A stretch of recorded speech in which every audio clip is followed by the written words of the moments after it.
How's it going, guys? It's Cam here. I'm finally doing one of my most requested videos. So today that means we are going to go over all the modifications and the cost to modify my car the exact way it is. My full build list, the full cost of my build. Now I am going to leave a couple things out. I am overall going to leave all of the maintenance expenses on the car, most of the labor, and also the original cost of the car. So I'm not going to reveal any of that. I swear to you, I'm like in the middle of nowhere. And I always have people walking by as I'm trying to make videos. I don't understand it. All right, so first thing I'm going to start off, I'm going to go ahead and start off with everything that's been done to the engine. So right off the bat, I have Steeda charge motion delete plates. You can't actually see them. They're just kind of under my intake manifold. If you gaze in there really close, you can kind of see, well, it's really dirty, but you can kind of see it in there. I also have a JLT catch can right here, which is obvious, and that's something you definitely need for sure.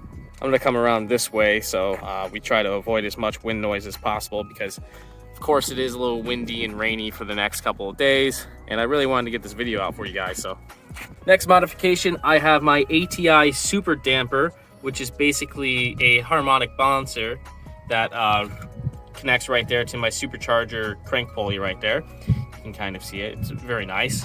When you boost your car like this, you're going to need to extend your mass airflow sensor. I have my Diablo Mafia mass airflow extensor right here. As far as coil packs and spark plugs go, we got the MSD red coil packs, and we also have Brisk Racing 3VR14S plugs in there. They're single piece design, and they're also one step colder for the boost. If you were wondering what they are gapped to, they are gapped to 28 thousandths. I also have a high output alternator. If you don't know 3 valves, those go bad a lot, so you need to make sure you replace those. What the fuck else do I have? I also have custom valve covers, as you can see. They're the blue powder coated Ford Racing valve covers, and then of course the Ford Racing hot rod cams that are also in there. All right, as far as exhaust goes, we have my JBA long tube headers. They are connected to a catless mid pipe. And then right out the back, I have a MAC, or rather a Mac axle back. It's a 4-inch tip. All right, while the rain's picking up, on the interior, there is absolutely nothing special. All I have is my SCT X4 tuner, which is just showing me all my gauges and stuff that I need to know. As far as that, we are basically stock, and then I've also ripped out my my door panels because they fall off. If you know this generation, you know they fall off all the time. I probably glued them 6 or 7 times, and then I finally just ripped them off. They've actually been off for probably over 2.5 years now. I just could not deal with them anymore. All right, the rain's calmed down a little bit more now. Moving on to my supercharger system. As you guys know, I did make a video on my supercharger system. It is a P1 SC Procharger. It is fully intercooled, as you can see, with all the intercooler pipes that work all the way through here, which, by the way, this is a real pain to put together.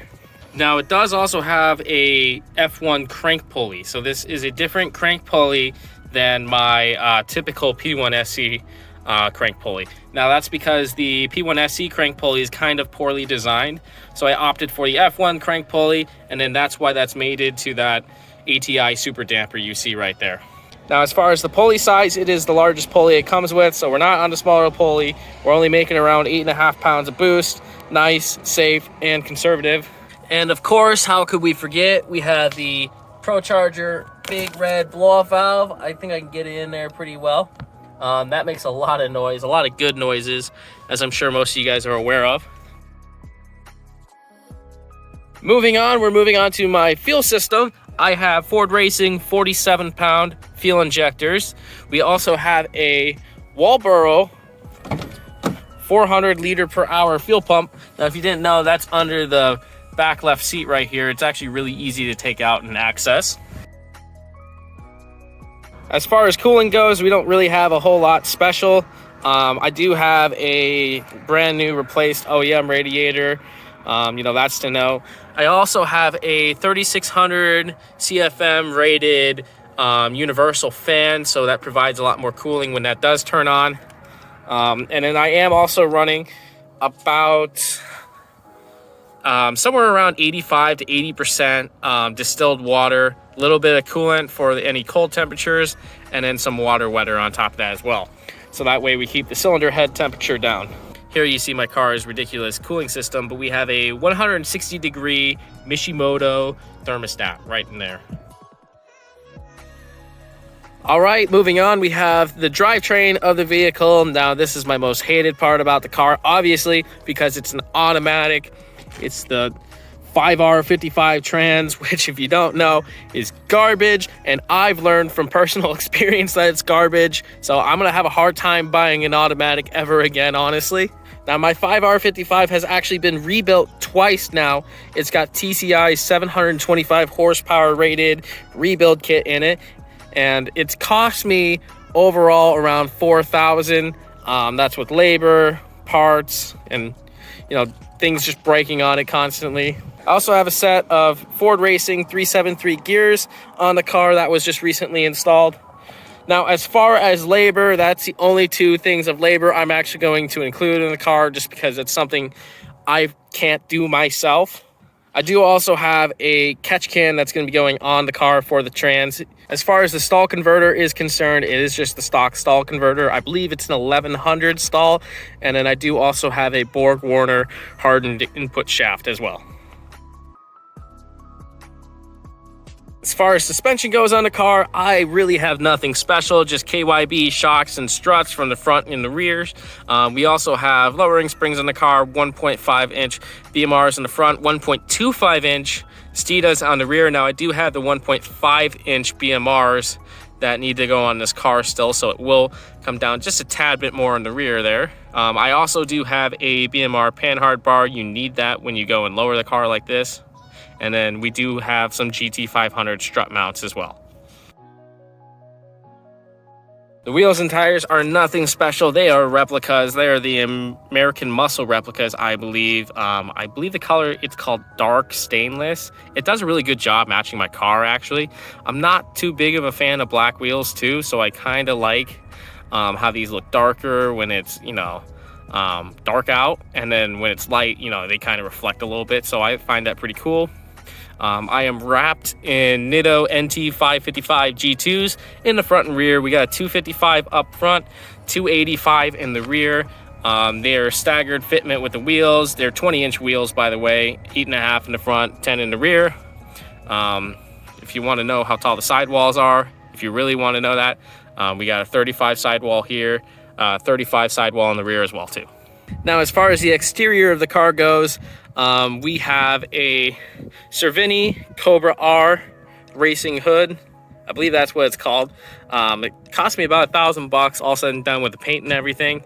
I get a lot of questions about my bumper all the time. Every single morning I wake up, well, that's a bit of an exaggeration, but almost every morning I wake up with a DM asking me what bumper this is and where I bought it from.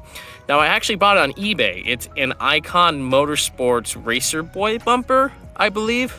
Now, a couple things to note about the bumper is that it will only take V6 grills. I actually found this grill right here on eBay as well.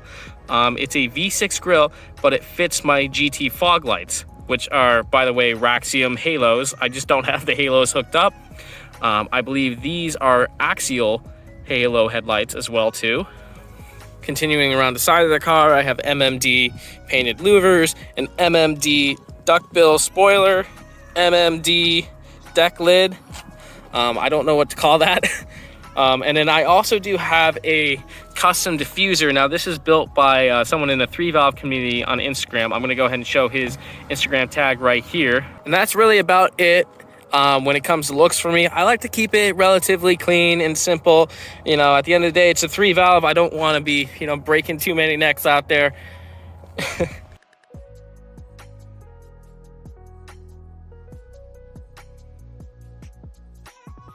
Once again, I did want to note that I'm not including a lot of the cost of the car. Now, the car was NA for probably 3 years.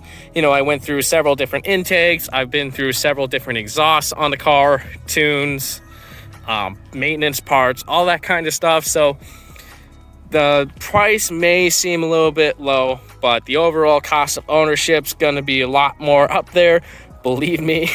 I just feel like with these videos, sometimes you kind of get into a pissing contest with other YouTubers, you know, who try to say, oh, you know, I spent $50,000, $60,000, $70,000 on the car overall, which, I mean, to the credit, they probably have. But I'm making this video for you guys if you wanted to go with this exact setup. I'm not including the cost of the intake I threw out after 3 months, or, you know, the exhaust system that I've changed 3 or 4 times, or the multitude of tunes I've been through on the car. So I feel like this is the most honest way to represent that cost. All right, guys, that's gonna do it for my video on the build cost and walk around of my cammed Procharged 3-valve Mustang. I did my best to make accurate numbers on this. Now, some of it is assuming, some of it is rounding.